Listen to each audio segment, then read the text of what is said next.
Good afternoon and welcome to Willow's Green Permaculture.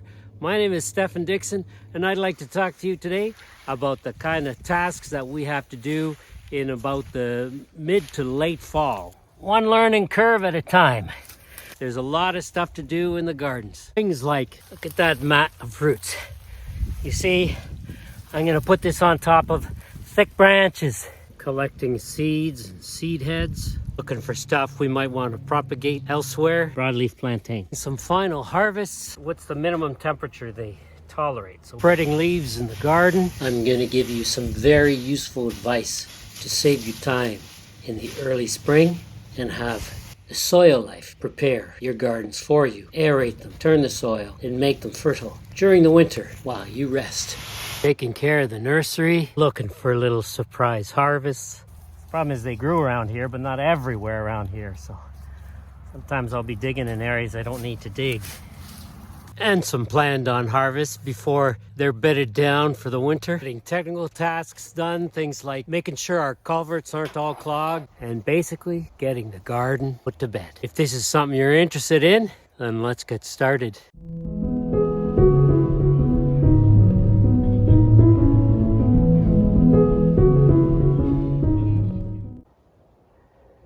Late autumn. It's the time of the long shadows and the beautiful sunlight that brings color even to where there aren't any leaves left.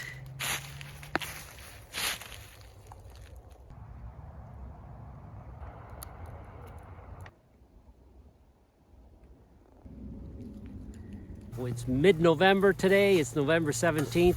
I've protected that kale so it can continue to produce into the even colder season. Occasionally, in some mild winters that have been combined with lots and lots and lots of snow cover and maybe temperatures that weren't more than 4 or 5 degrees below freezing. I've had kale harvests at the end of January, beginning of February here, where I've just had to clear off a bit of the snow, and there it was, protected by all that snow. It keeps it warm. Now it's going down to 10 degrees below freezing tonight. -9 Celsius. Not sure what that is in Fahrenheit. I have to take note of what exactly the minimum temperature that these kale and broccoli and so on, all the whole cabbage family, what's the minimum temperature they tolerate so we can keep harvesting their leaves. But I don't know it off by heart, but I'm gonna learn it tomorrow morning because I've taken note. Going down to -9 tonight. So I'm gonna get a whole bunch of these kale leaves. They're really good. We've had lots of nights at -5. Plenty of them. And these have been fine.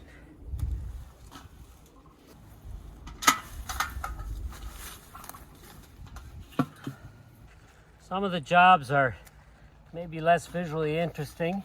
For instance, I have to regularly check the culvert that has the water draining from the neighbor's pond. Make sure that the culvert isn't clogged. I'm able to do that by using a very long pole that I bought to clean our solar panels on the roof that I only used the first year I bought it, and then I haven't used it since. But it came with not only a type of a squeegee end, but it came with an end that's sort of like a toilet bowl cleaner. It's really clogged. Put that end on it, and I just put it into the culvert and move it around a bit, and if there's anything clogged up in there, it takes care of it. Loosens it, makes it come through.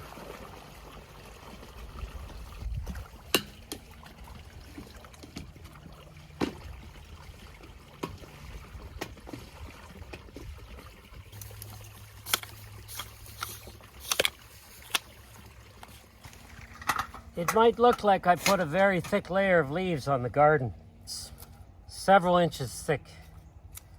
You know, 15 centimeters thick at least.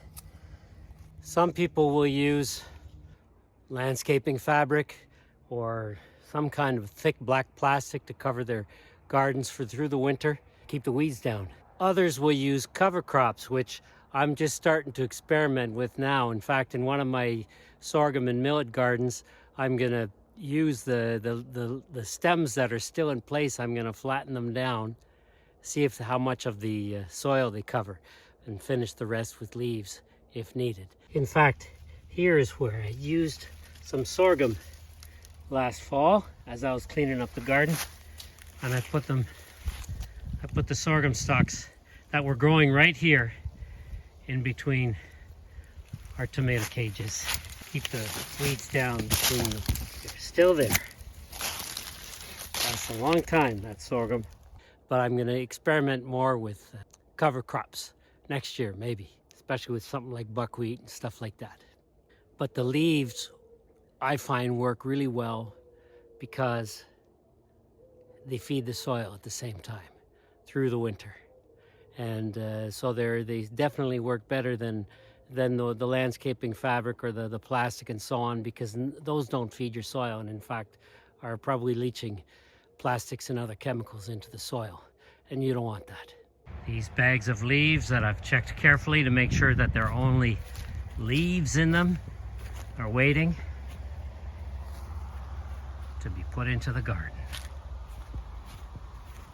Thank you to the work of many people who don't realize that they should keep their leaves on their lawns for their native bugs. However, I'm happy to have them. We have a heavy leaf cover in the late fall or mid-fall. What we do is we just run the lawnmower as if we're cutting the grass. Talking about the grassy areas, of course. We run the lawnmower over the leaves on a dry day, and then of course they will decompose a lot more quickly and feed the soil and feed the grass, because if you leave a thick layer of leaves on your grass, it's going to kill it. But you see, what it does is, the leaves I mean, it encourages the soil life to be active during the winter and to decompose all the plant matter that I've left in the garden, because I basically leave everything in place.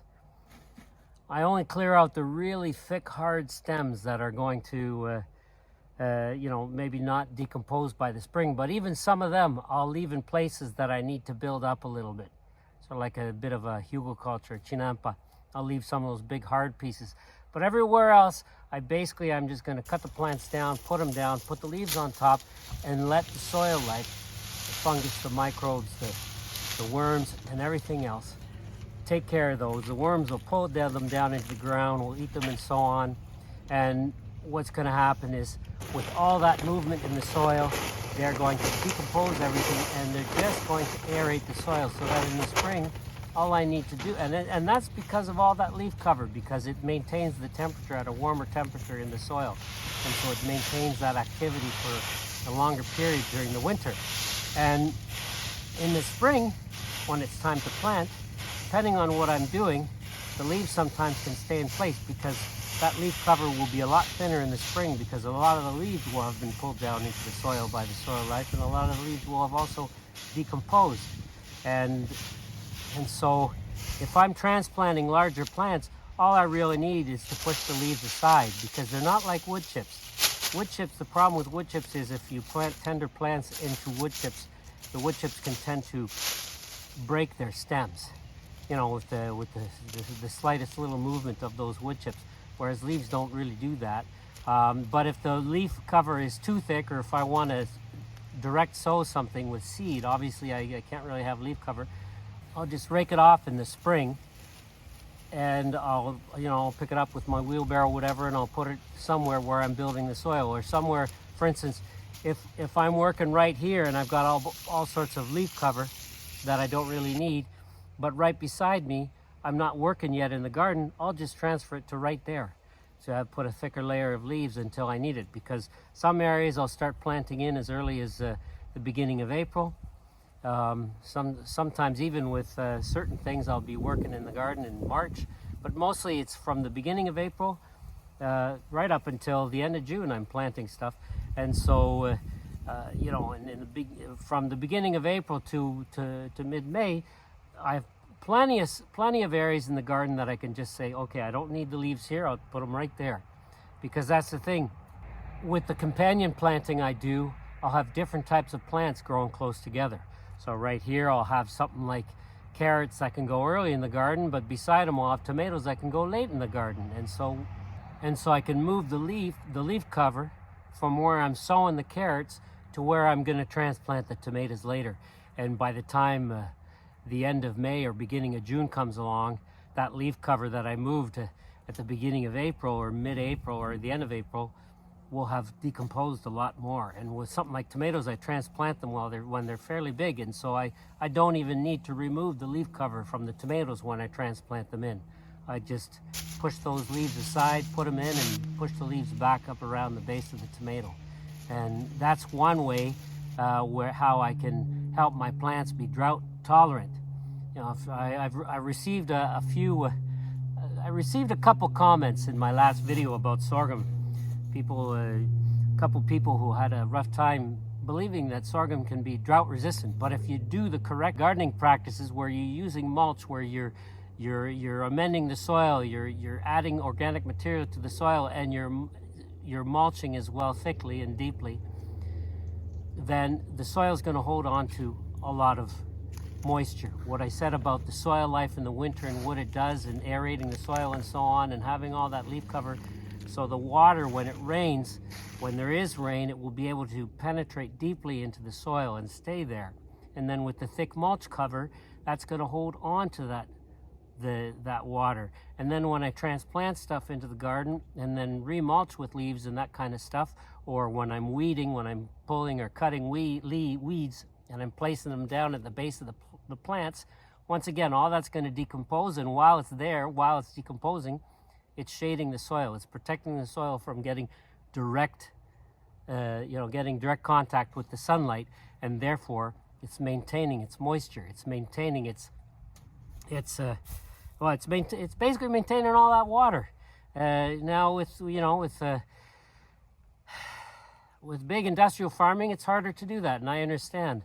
And so I understand why some people will consider certain plants not drought tolerant if they're planting in a situation where they don't have the time or the money or whatever to be mulching everything, because they're just working on an industrial scale instead of what I call human scale. Human scale is where you can work with your own hands and where you can work individually or in small groups, 2, 3, 4 people working to feed either your family or a few families or small community. And that is where you can be there in contact with your plants, in contact with the animals and so on, in contact with nature. And that's when things do better. Your plants become more resilient. I've got a lot of videos where I talk about the importance of biodiversity, the importance of companion planting, which is a simplified version of biodiversity. And this is how you can make your plants grow that much better. And it's like they feel your attention. There's, as Horatio says to Hamlet in I think it's Act 1 of Hamlet by Shakespeare, there are many more things in the heavens and the earth than your philosophy can dream up of, or something like that. It's actually Hamlet to Horatio, and he says, "There are more things in heaven and earth, Horatio, than are dreamt of in your philosophy." But anyways, the idea is there is so much that we still don't know, so much knowledge that we don't have. Plants, they're living beings. Can they feel? Well, obviously, they drop their leaves. But what I mean by can they feel is, can they feel your energy? The way we feel their energy when we're around them, and they make us happy. Plants make us happy. Trees make us happy. When we're in the forest, it makes us just feel good. Well, if we are doing things that are beneficial to the plants, do they feel our presence the way we feel theirs? It's an interesting question. Anyway, let's continue with this harvest. because the sun is getting low. The sun's getting low, and I still have a lot of work to do today. Whole bunch of leaves to lay down. Well, I don't want to harvest all this kale because I want to have my experiment for tomorrow. But there's a whole bunch. I want to see if tomorrow, oh no, there are a few more that are really nice over here. I want to see tomorrow if these kale are still going to be good for harvesting.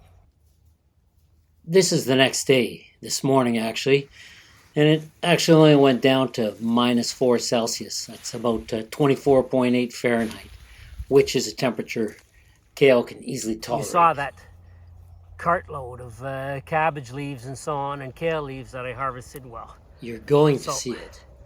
I'm going to leave these for the experiment for tonight. If you notice plants that have been thrown out with your leaves and you don't recognize them, you can't be sure what they are, don't put them into your garden.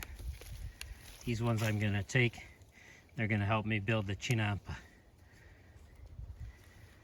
along with the used bags are going to help me build a chinampa. If you want to know what a chinampa is, I've got a whole playlist on how you garden on them. That and hugelkulturs. And by the way, you can use pine needles in your garden. They are not going to acidify your soil, like many people seem to think. They lost most of their acidifying properties very shortly after they fell off the white pine tree or whatever type of pine tree that they fell off of. There's one thing I want to say here early on in the video about comments, because I think many of you may not realize that I answer every single one of your questions and every single one of your comments. I've done that since the beginning for the last 2 years. I've answered thousands and thousands of comments, and I think lots of people are used to people not having their comments responded to or their questions answered.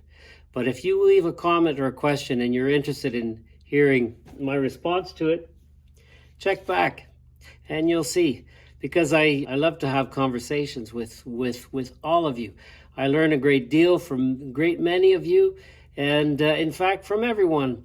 And it's just really nice to have these conversations, because it's what really makes this a community. And while you're at it, if you liked the video, leave a thumbs up, give it a like, and share it with your friends. And if you haven't done so yet, subscribe. Support what we do here just by subscribing. In mid-November, the greenhouse is still producing tomatoes too, which is really nice. These ones, they're ripening nicely. I take them out of the greenhouse when they've started to ripen, because it gets really cold at night. It goes down to -5. But if they're still really green like these ones, then I'll leave them in there. And if they eventually just freeze, well, they freeze. Because when it goes well below freezing, at some point the tomatoes aren't going to ripen anymore. But we're really happy to have some nice colorful tomatoes in mid-November, especially because that greenhouse isn't heated. It's gotten a little colder in the greenhouse, so I've taken some tomatoes out that are even a little bit greener. November 13th, greenhouse harvest. But because they're shiny, they should ripen. Now it's time to protect some of this cabbage and broccoli. See how much longer we can get greens out of them. Put these leaves around their base. It's also time to take note of how I want to do crop rotations in the spring while I'm still remembering what's where. That will be in an upcoming video. Because, for instance, I'm not going to plant any of the broccoli or the cabbage or the kale in the same spots as next year. I'm going to switch them out with things like peppers and other stuff like that, just so that they're different family of plants, peppers and probably sorghum and beans and stuff like that, just so that the bugs have less of a head start. Harvesting garlic chive seeds, either for replanting or for using as a spice.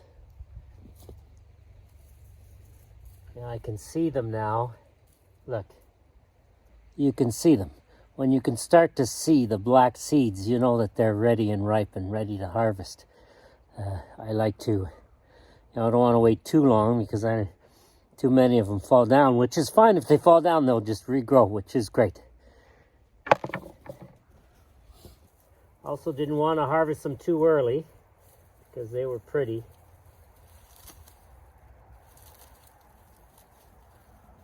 This is not really something that gets eaten by the birds in the winter time, so I don't mind cutting this down. Whereas a lot of my flower seed heads, like for example, behind me there's some amaranth here, there's some sunflowers, and I've got a lot of evening primrose, and there's purple coneflower, all sorts of flowers all over the place. I like to keep them up all winter long so the birds and other little animals can eat those seeds. But the garlic chive seeds, they don't seem to be too interested in. One of our herb gardens, close to the kitchen, just basically behind the camera. Just got the camera sitting on the deck, leaning up against the pail that I'm throwing these stems into.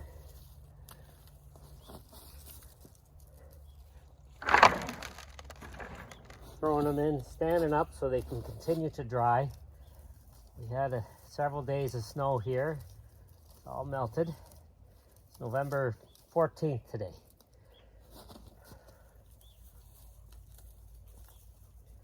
This would have been easier to do with a sickle. However, I wasn't planning on harvesting these today, but I thought, oh, why not?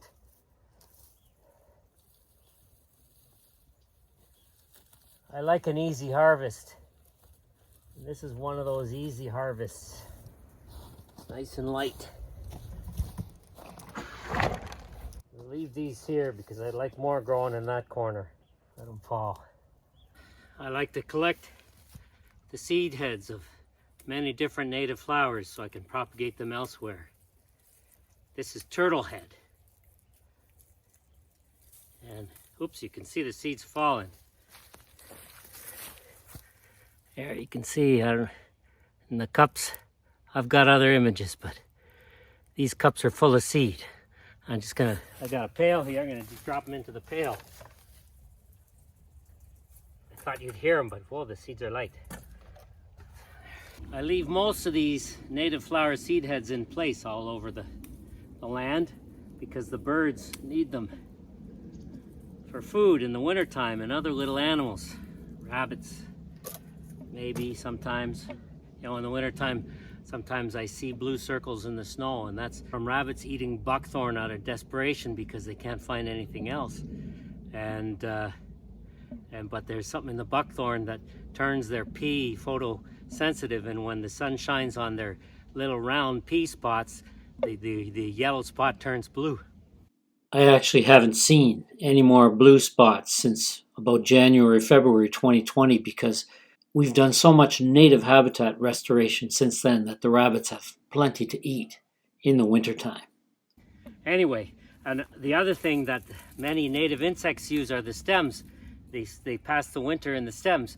So I leave those standing too so they stay dry and warm and they're not under the snow getting wet from freezes and thaws and getting soggy and cold. Keep their little layers dry. So, but I collect some seeds so I can propagate it elsewhere and leave the rest. There are a couple plants here. I'm just collecting a few. There. Actually, I should be checking these, see if there's seeds inside them. Don't have my glasses. Oh yeah, I see seeds in there. Yeah, okay. All right.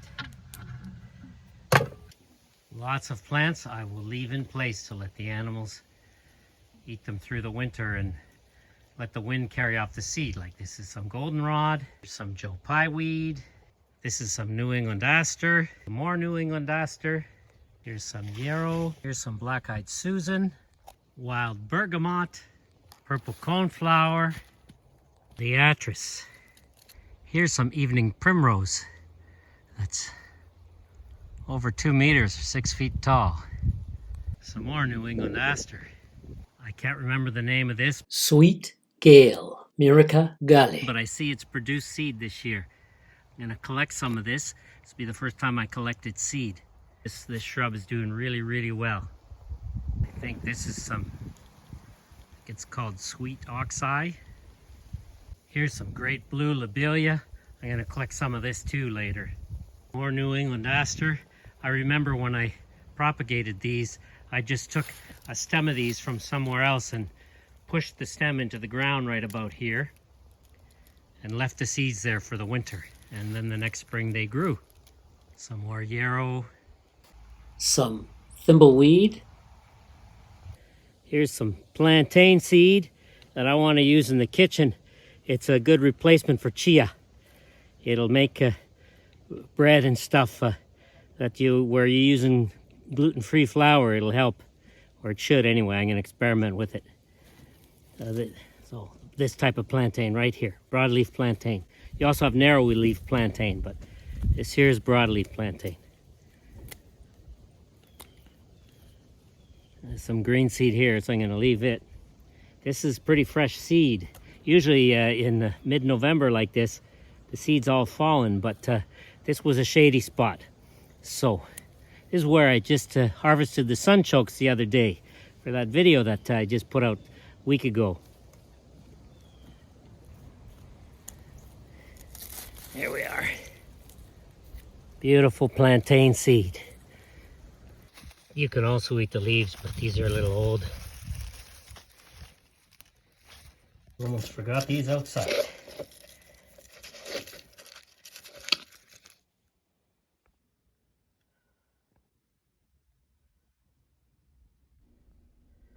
Here's some parsley seed I collected earlier, mid-October. I also cut some goldenrod stems and surrounded these one-year-old pawpaw pots, and I'm just going to add some wood chips on top of those stems to protect these pawpaw pots during the winter. I'm just going to cover the sides with wood chips, and then I'll put leaves on top when I get a chance.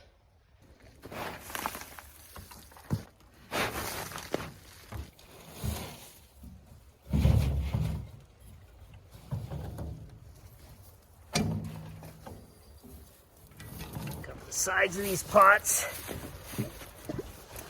Wood chips will keep them warm through the winter as they decompose and release all their energy and sugars into the soil. And heat. I'll put a bit more. We'll see. Building the soil here too, which I like to do.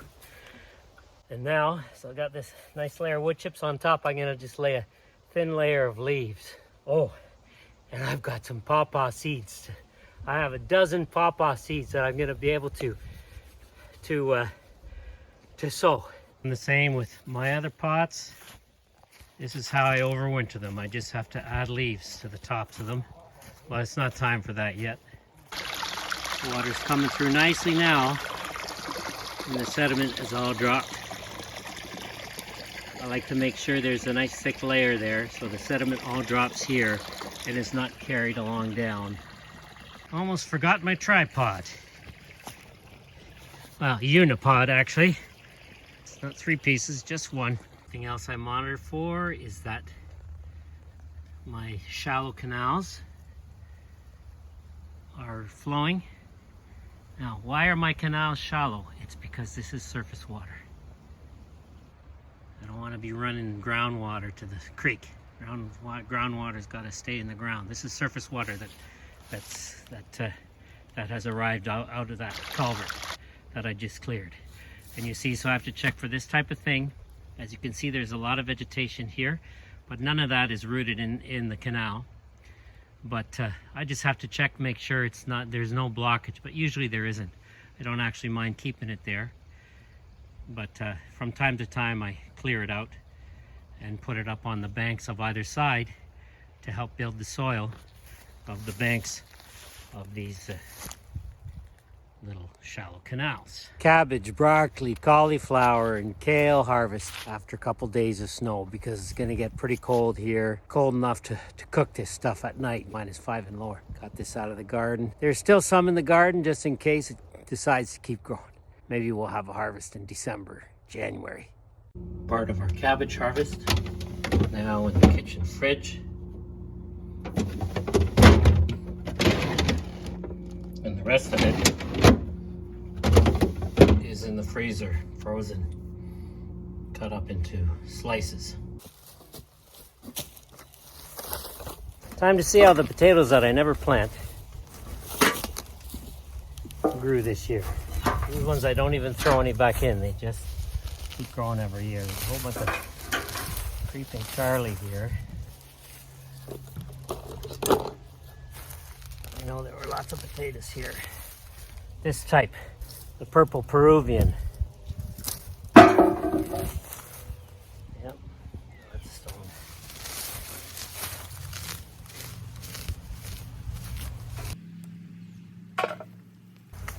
Pull it up in big groups. Pull it up and pile it all together. Deal with it later.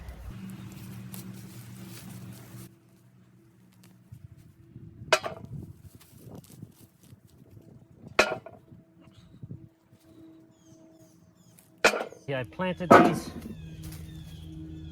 4 years ago.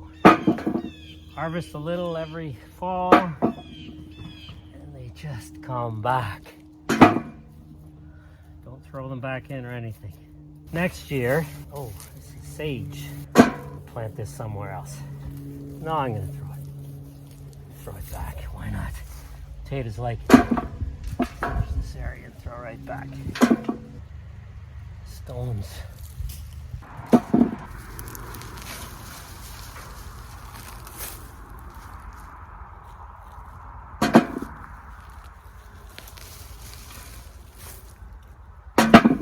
Considering I never plant these, get a pretty good harvest.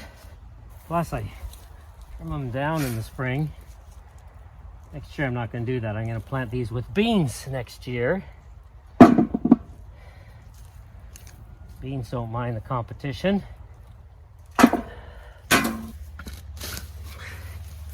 Loosen up this creeping Charlie.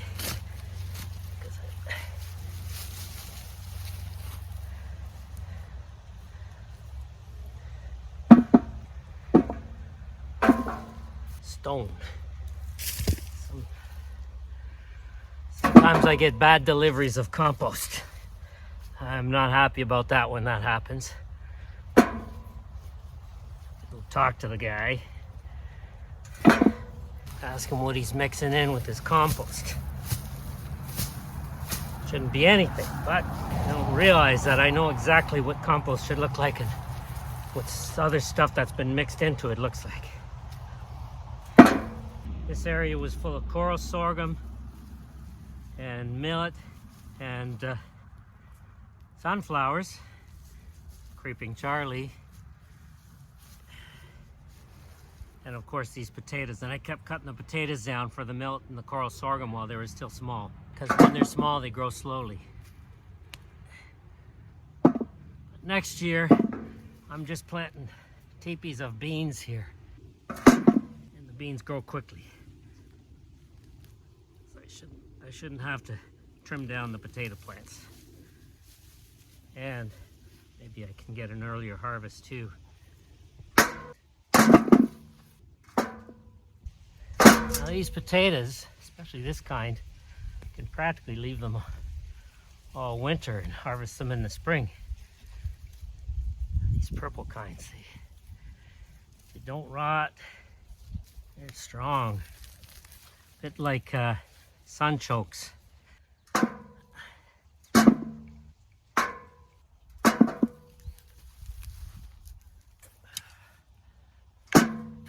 Oh, got some plantain seed here I'm gonna keep.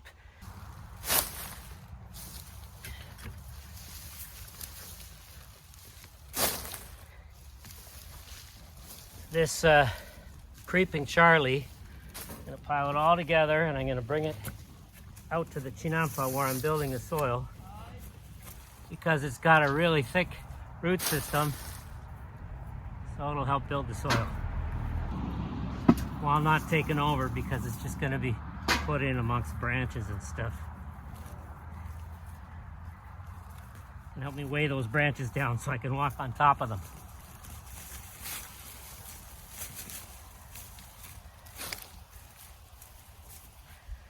So you could say I'm harvesting Creeping Charlie today along with Purple Peruvian potatoes. Oops, no, it's Creeping Charlie.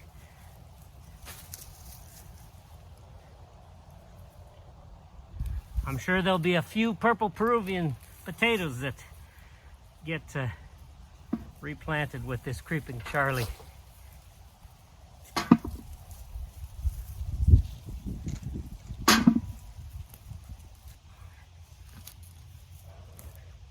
Like a mat.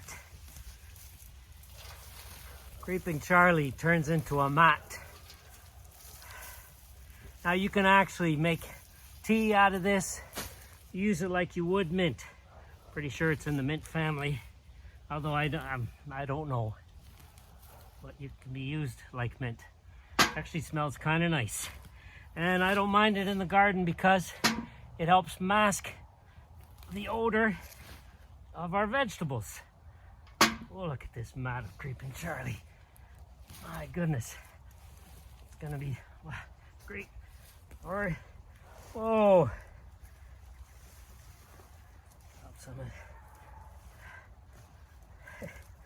Get this mat of Creeping Charlie.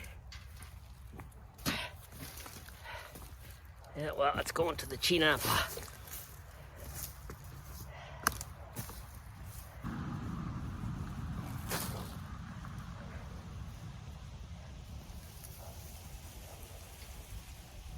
So you see, there's always uses for weeds. Always.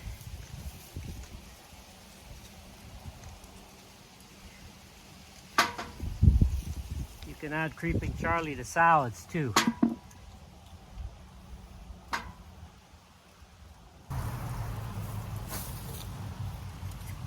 Slice of a potato, shovel slice through it. Well, this is going with a Creeping Charlie. And then it'll, potatoes growing on my chinapa. I already have potatoes growing on my chinapa. I have some more potatoes growing on my chinapa. Can't get too many potatoes. Nope. Impossible. Okay. Where's my fork?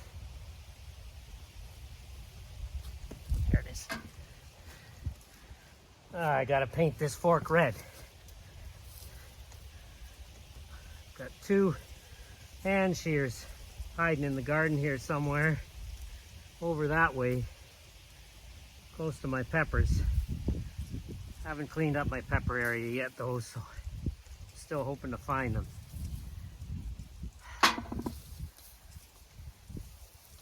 Two of them I misplaced like within a couple days of each other. Gonna harvest under the Creeping Charlie now here. All this in here. There's some millet here.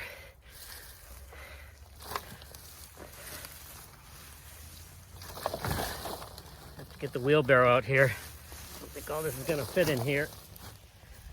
Plus I got my hammer in there. Better take that out before I lose it. There. Come on. Where's that hammer? Yeah.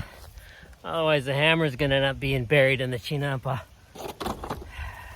Don't think there's anything else in here, no. That hammer I used to hammer down my unipod. My rustic variation of a tripod. Just a piece of wood I clip my camera to.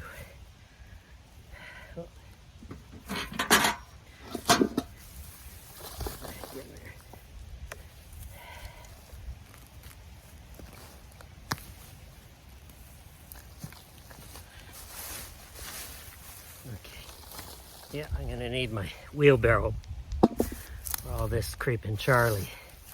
Okay, however, pile it all on top. Throw it in there after.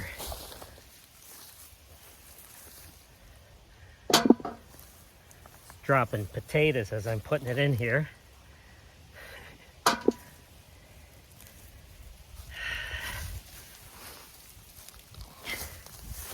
Okay.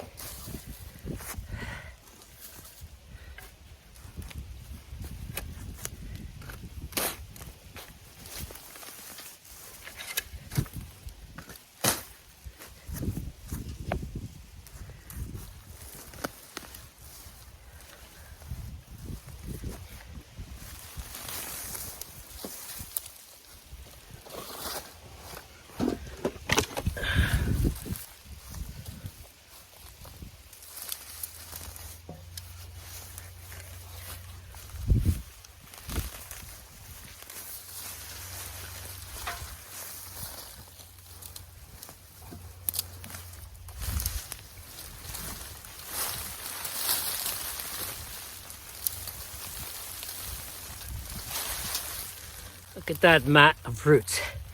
You see, I'm going to put this on top of thick branches, a layer of thick branches that some of them are so thick and so on, and because they were from called dead trees and called buckthorn, that I can't really walk on them without tripping. And so I'll put this on them, lay them all down, they'll all lay flat after I've put all this heavy stuff on them. Okay. See what potatoes were under the creeping Charlie. Yeah, a few. A couple more. Next year I'm going to harvest my potatoes earlier, when I can still see the plants. The problem is they grew around here, but not everywhere around here. So sometimes I'll be digging in areas I don't need to dig. These used to be Three Sisters mounds, but I don't need them to be mounds anymore. I don't plant Three Sisters here anymore in the middle of my garden because the corn is too much of a magnet for raccoons and deer. So I plant it out back and let them eat it back there and hope they leave me some. Still haven't started nixtamalizing my corn, so it still hasn't become a priority yet. One learning curve at a time. Nixtamalizing corn is how you make it so that it's nutritious. Something you do with either lime or with wood ash, or you could use baking soda. It's what they do in Mexico to all their corn, and that's how it can be a staple of their diet. The word tamal or tamales comes from nixtamalización, nixtamalization.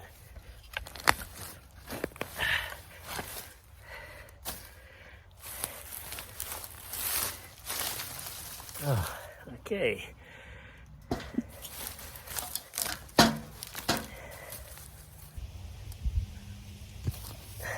Over here.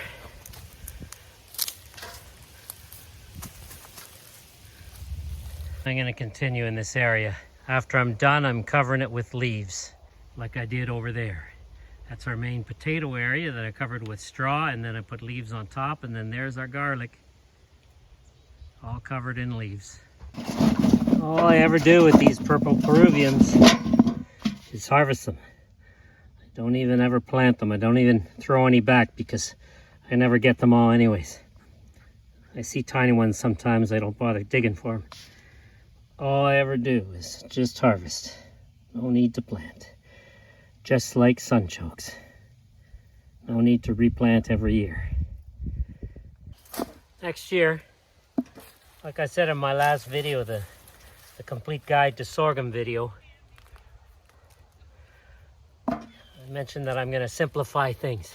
Parts of the garden, it's going to be, because it's the 7th year, I'm just going to let them do what they want. And so, for instance, for the potato areas, I'm going to do my best to make sure I know where they're going to grow, because they usually start growing fairly early, earlier than when it's time to transplant the heat-loving plants. You usually start to see the potatoes growing in about mid-May. And so, in those areas, the only thing I plan on putting in are beans.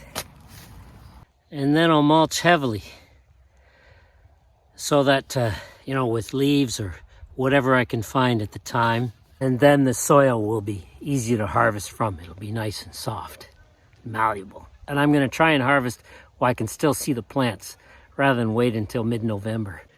Now I can walk over this more easily without tripping over to the area of the chinampa that I garden in.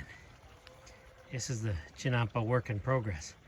Still gonna add a lot more weeds on top of here and other organic material like the stuff that's surrounding. I can put all this Joe Pye weed stems later in the winter, maybe on top.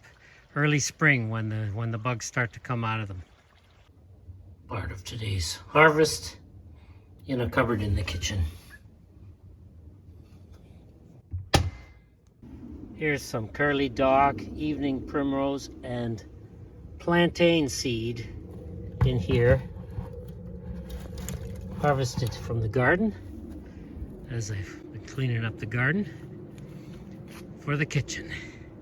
And here are some lamb's quarters and, hard to see it, oh, here's some wild bergamot seed heads along with some catnip seed and other stuff that I'm throwing along this little canal here to finish the vegetation. So there's never any risk of anybody tripping in this canal. We used to have cords put up with little posts, but now with all this vegetation here standing, people don't walk into it anymore. This used to be an area that had a lot of erosion, but since Magali put up these sticks and then encouraged the vegetation to grow, it has stopped eroding.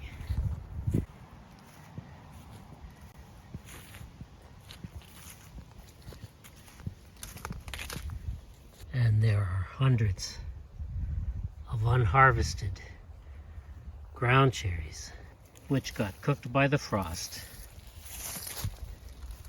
But of those hundreds of ground cherries, there's likely a small percentage, which is probably in the dozens and dozens, that were able to ripen enough to have seed that will be able to volunteer next year. Start to sprout at around mid-June in this area. So in this area of the garden, where I generally plant watermelon in mid-June, I'll clear it up in mid-June, clear off all the leaves, transplant the watermelon, and then the ground cherries will sprout and be ready after I've harvested the watermelon.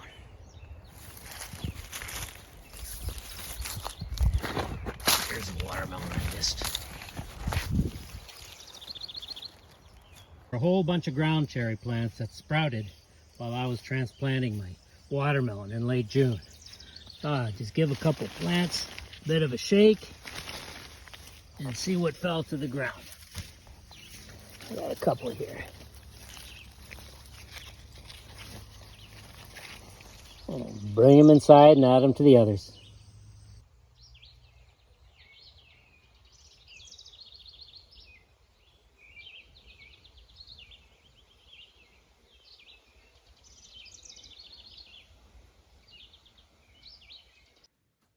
We harvested a whole bunch of parsley before covering the plants up with leaves so that they can give us parsley in the early spring. I choose some parsley plants where I put a thinner layer of leaves on top just in case they want to keep growing until mid-December and give us more of a harvest. The idea here is that the leaves, for the plants that are more covered in leaves that you can't even see anymore, that those plants will survive the winter. They'll go to flower in the spring, and then in the late summer, early fall, give us seed like the seed that you can see me here harvesting. Harvesting some parsley seed for next year as I clean up the garden. We harvested most of our parsley, and so now these plants are ready to be covered up. It's nice and warm in the greenhouse. Gonna have to clean up these tomatoes pretty soon, but as you can see, we still have lots. I just harvested a whole bunch yesterday. I'll show them. Just having them continue to ripen in the solarium. There's still lots here. Here's Meaty.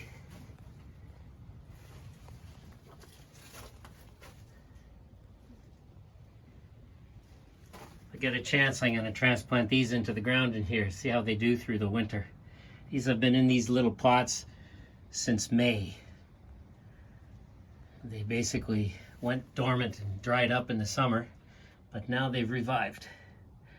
Just some cabbage family plants that I didn't get a chance to transplant.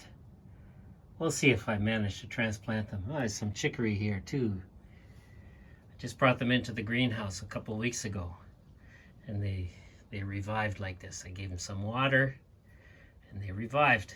And the tomatoes are still interested in producing fruit in here, even as the days grow short. It's November 14th today. Even got some cabbage sprouts in here from leftover seed, I guess, that never sprouted in the spring. No insects around, so I guess I'll pollinate these myself. Tickle the tomato flowers. Tickle the tomato flowers. Couple volunteer tomato plants that grew up through the wood chips sometime in late summer. Oh, tickle the tomato flowers. Oh, they're, of course, yellow pear tomatoes. That's what these are going to be. Doesn't surprise me, because this is where I planted them last year and this year. There are a couple that have fallen. Okay, let's close it back up. Keep that heat in there.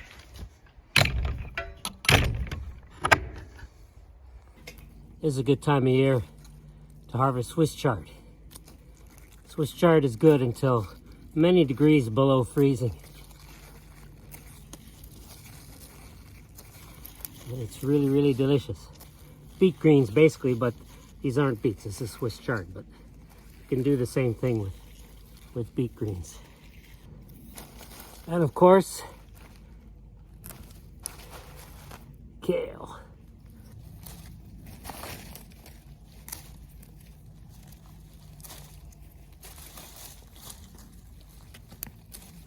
This stuff's really good this time of year. The frost sweeten it up a bit.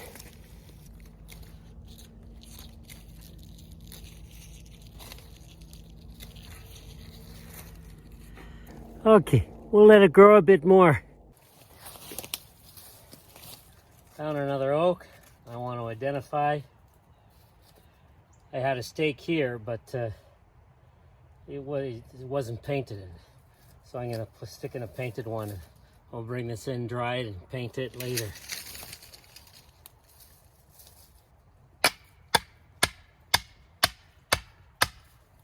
There's a whole video about this.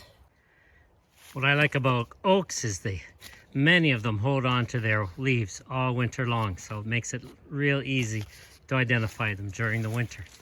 And so I like to look, when I see this, I like to try and see if I can see some of the buds, so I can learn what the buds will look like in the winter. Now all you have is the end bud here and the end bud here. I don't see any of the leaf buds yet because they're covered up by the base of the leaves, and these leaves may not fall until late winter or early spring. I wasn't wearing my glasses. You can see the leaf buds easily. They're the smaller ones at the base of the leaf stems. And then the big bud is the end bud. We rinse our beets, get rid of most of the dirt, and then keep them in damp bags in the fridge until we want to use them, scrape them with our loofah, wash them up and use them. We do the same thing with our carrots. And we're in the process of making some beet chips. Looking for some more wild foraged food. Well, not that wild. It's on our garden contour, organizing the trellises and cages and poles, laying down wood chips in our garden paths. All done for today. I still need about 5 bags of leaves for finishing that back area of the garden.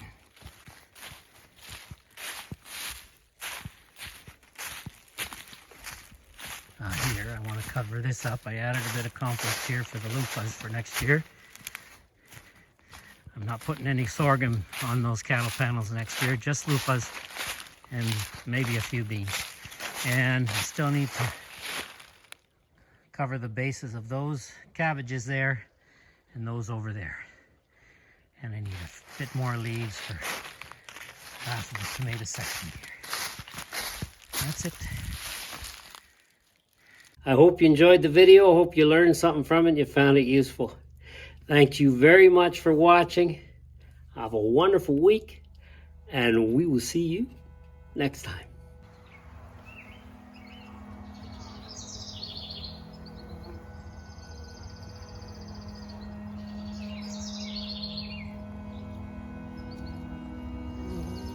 Mm-hmm.